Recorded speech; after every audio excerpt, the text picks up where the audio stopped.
Bah, tata, bah, maman, bah, mesdames et messieurs, bah, Bangiaves.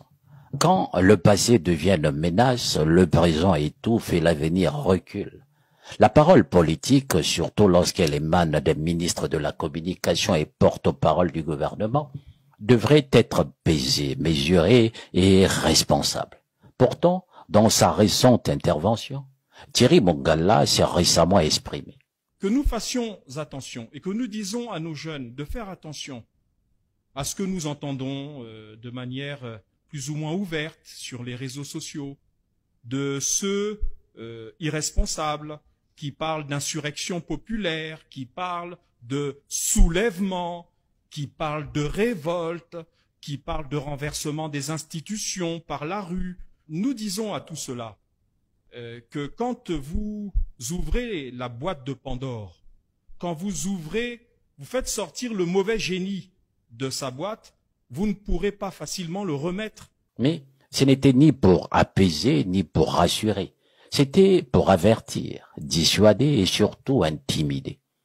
Son discours, sous couvert d'un appel à la responsabilité, n'était en réalité qu'un lent rappel à l'ordre lancé à la jeunesse congolaise et à tous ceux qui osent encore rêver de la démocratie et de dignité. Il a évoqué à plusieurs reprises, d'ailleurs on ne sait pas pourquoi, le 5 juin 1997. Une guerre fratricide, un traumatisme national, alors que lui, il est en Europe. Mais pourquoi ce rappel morbide? Pourquoi revenir sur cette tragédie? Et c'est pour faire peur au peuple, pour dire à la jeunesse, si vous sortez, vous provoquerez une guerre. Et c'est ainsi que l'on gouverne un pays meurtri par des années de souffrance, de corruption, de pillage et d'échecs. Batata, bamama, mesdames et messieurs, Bangiaves. Le droit de manifester pacifiquement est inscrit dans notre Constitution. C'est un principe sacré dans toute démocratie digne de ce nom. Pourtant, quand les Congolais veulent l'exercer pacifiquement, dignement, ils se retrouvent face à des menaces, des intimidations, des rappels au chaos. Ce que le ministre appelle insurrection, soulèvement ou boîte de Pandore, c'est souvent une simple revendication de droits élémentaires, de l'eau, de l'électricité, un hôpital qui soigne, une école qui enseigne, un emploi qui donne un avenir, tout simplement. Mais face à cela, le gouvernement répond par la peur et non par des solutions. Batata, bamama, mesdames et messieurs, Bangiaves. Ce qui choque, ce n'est pas seulement la teneur du discours, mais c'est lui qui le prononce. Thierry Mongala, hier, conseiller spécial d'André Milongo, symbole de la transition démocratique post-conférence nationale, membre actif de URD Mouinda, défenseur des libertés publiques et de la critique du pouvoir de Denis Sassou Nguesso.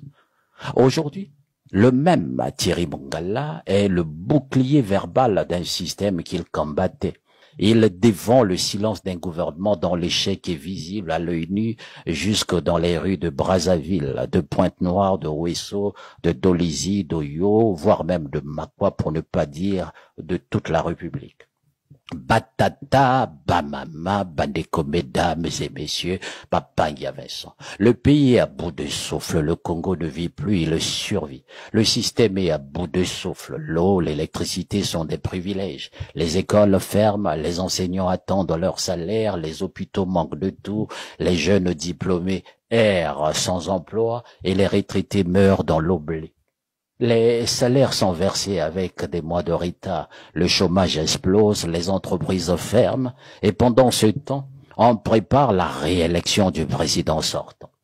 Batata, bamama, mesdames et messieurs, Bangiaves. Alors que la jeunesse attendait des emplois, elle recevra sûr et certain sans doute des billets de 2000 voire 5000 francs CFA, des t-shirts estampillés du visage du président Denis Sassou Nguesso, des slogans creux sur l'année de la jeunesse. Batata, bamama, mesdames et messieurs, voilà ce que vaut la jeunesse dans ce pays. Et le ministre ose parler de responsabilité. Il parle de forces qui pourraient s'opposer, mais qui les arme, qui les dresse, qui les pousse à bout, sinon ceux qui refusent tout dialogue sincère avec la population. Ba tata, ba mama, Badeko, mesdames et messieurs, peuple congolais, ba Pangia Vincent. Quand le peuple a faim, ce ne sont pas les serments qui l'écoutent, ce sont ses entrailles qui parlent.